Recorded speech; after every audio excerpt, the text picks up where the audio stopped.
For example, ito po. Kita niya. Yung aking extension is nakalagay lang po dito. Instead of that, pwede po natin siyang gawin ganito.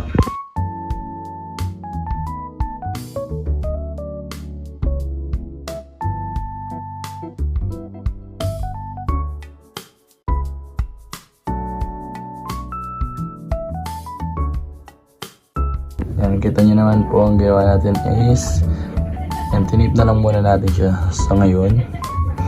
Yung kung saan na nakita natin na lumit po yung wire niya dito or mixi. Kumbaga dito na lang siya nagstay kasi kanina is nakadaloy lang siya papunta dito.